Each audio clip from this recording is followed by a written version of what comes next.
50 años del lado oscuro de la luna, el disco con el que Floyd marcó un antes y un después en la historia de la música. Creo que todos sabíamos que The Dark Side of the Moon era un muy buen disco cuando lo terminamos. Sin duda una obra completa mucho mejor que cualquier otra cosa que hubiésemos hecho antes.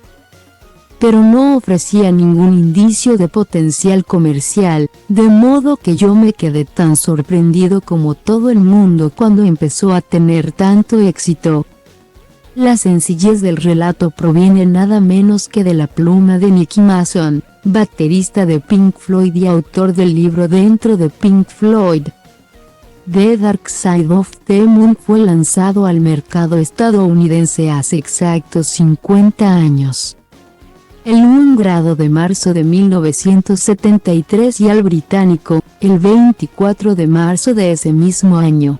Grabado en los estudios Abbey Road de Londres. Este álbum tuvo la particularidad de ser presentado antes en vivo.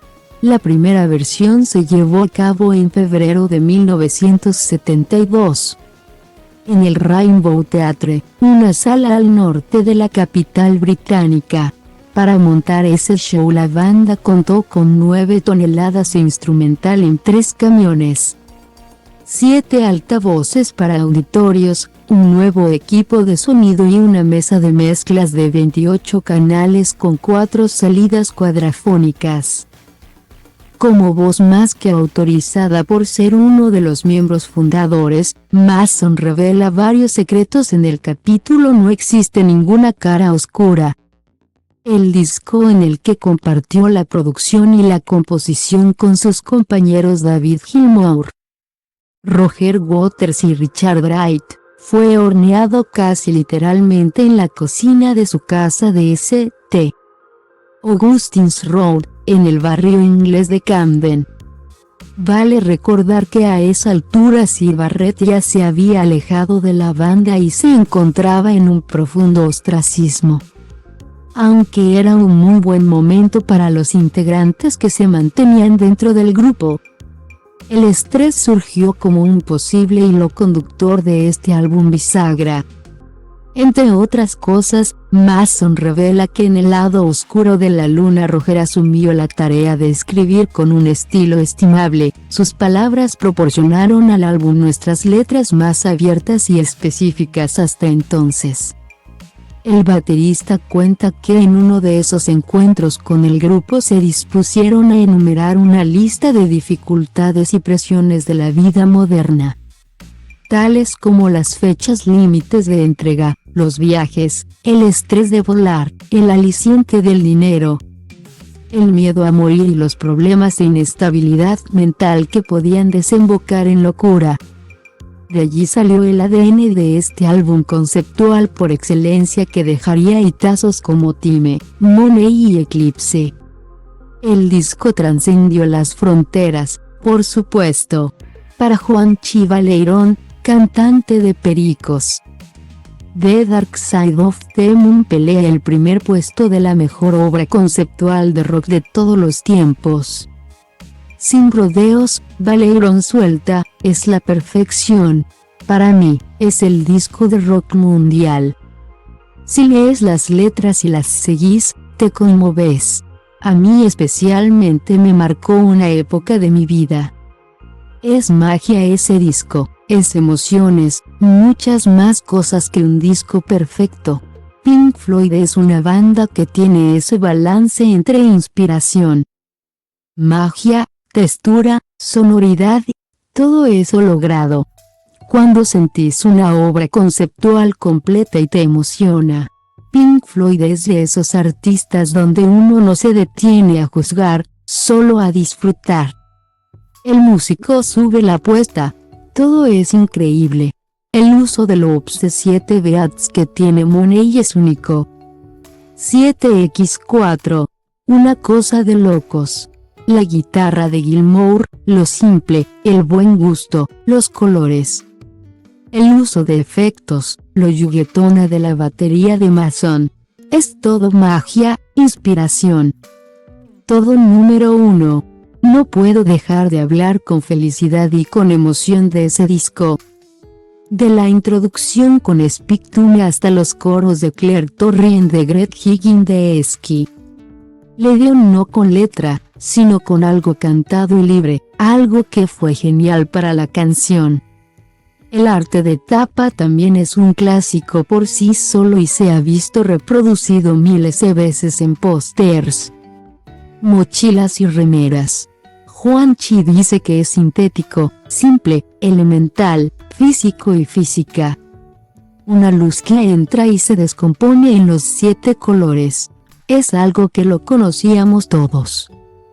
Pero está en la tapa de un disco, tan así me marca a mí que tengo un vino que se llama Pink Floyd. Juanchi destaca el talento de Hipnosis, el estudio que hizo el arte de tapa de muchos de los discos de esa época. Pink Floyd marcó mucho más que un estilo, marcó el concepto logrado en su punto más alto. Con todo respeto y con el amor que le tengo a The Beatles, supera cualquier álbum conceptual de ellos, dice, categórico, Valeyron. Si bien no se considera una mega fan de este disco ni de Pink Floyd, Lula Bertoldi, de Eruca Sativa, reconoce que esta obra cambió y sentó un precedente en un montón de cosas que son muy representativas y particulares de Floyd. Para ella, The Dark Side of the Moon, este disco responde a una personalidad de banda que tiene mucho que ver con lo conceptual. Con las obras hilvanadas que te cuentan una historia, donde todo es una obra completa. Bertoldi admite que su banda puede estar influenciada por el espíritu de esta obra. Con Eruca somos re románticos del concepto de la obra completa. Es como si hubiera una temática general, que después se desglosa en muchos temas que al final cuentan una historia. La representación en vivo del disco también me flashea mucho, como me pasa con The Wall. Tiene que ver con la manera en que representas en vivo estética y visualmente eso que ya está grabado. Definitivamente creo que es un disco que ha cambiado el curso de la música, afirma Julian Cartoon, actor y cantante de El Cuelgue. Lo tengo muy escuchado al disco, lo fui a ver a Roger Waters en River. Escuché también el disco en su versión holofónica cuando la daban acá, en el Teatro Ciego. Lo relaciono con un momento muy importante de la música y también me volví bastante loco con el documental, The Making of Dark Side of the Moon, donde vi cómo manejaban esas técnicas de grabación. Cómo trabajaban con cintas analógicas y haciendo girar esas cintas por pies de micrófonos para loopear. Porque en ese momento no había loopeadoras digitales ni mucho menos. Cartoon se refiere a técnicas que se usaron en temas como Money You Time, y que resultaban realmente novedosas para la época. De esos registros se cuenta que Mason y Waters habían agujereado unos peniques, los típicos centavos británicos, para luego engarzarlos con cuerdas y hacerlos sonar en el séptimo compás de la cinta. Me volvió loco ver cómo los tipos cambiaron la imagen de lo que era el sonido y la música hasta ese momento. Es un disco que tengo muy escuchado en la adolescencia, cuando empecé a expandir mi mente con todo tipo de alucinógenos. Recuerda el multifacético artista. También en 1973 David Ebon editaba su primer álbum como solista. Pero el lanzamiento de The Dark Side of the Moon no pasó desapercibido para él. Claro que escuché entero este disco y me encantó. Creo que es un disco absolutamente fundamental porque las canciones son la combinación perfecta entre música y letra. De todos modos no influyó para nada en mi manera de hacer música, dice Levon. Para el Exeru Girán, el orden de las canciones tiene un viaje desde que empieza hasta que termina. Me gusta mucho Pink Floyd porque son armónicos, Grababan muy bien juntos y lo que cada uno aportaba combinaba perfectamente con el otro. Me gustó la simpleza de la tapa, que a su vez tiene un sentido tan enorme, destaca David. Con Alan Parsons como ingeniero de grabación, The Dark Side of the Moon no solo se destacó en la carrera de Pink Floyd sino que subió la vara en cuanto a la excelencia del sonido de toda banda de rock en el estudio y en vivo. Si bien en la actualidad el disco también se encuentra disponible en plataformas digitales, es un hijo pródigo de la década del hi-fi. Y para cerrar este capítulo de la historia de Pink Floyd, Nick Mason reconoce en su libro, Dark Side, tuvo la buena suerte de convertirse en uno de los discos de prueba definitivos que la gente podía utilizar para alardear de la calidad de su aparato de alta fidelidad.